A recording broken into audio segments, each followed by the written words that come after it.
Tumeutika na hii mambo ya barabara sababu kila siku inapomoka. Hata watu ya ng'ambo hili wanalala upande hii. So hata kwa sisi tulisikia akiongea hii barabara inaanza kuundwa sijui mwezi jana mpaka sasa haijaundwa. Tumekuwa na challenge kwa sababu tunashangaa hii watu wa Kera ama sijui anaitwa Kena kwa sababu ukiangalia hapa tunaona magari yamebaki vishoni hapa.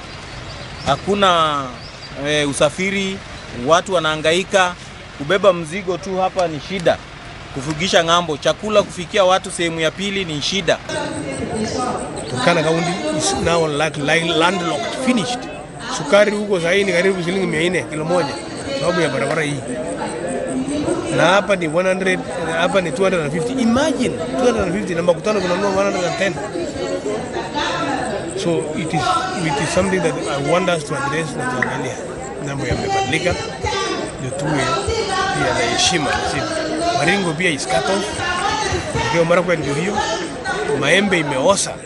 Huwezi pita mahali huwa anapita hapa ipite Kitale, iende Western Kenya, iende Nairobi, lakini wanapita wapi?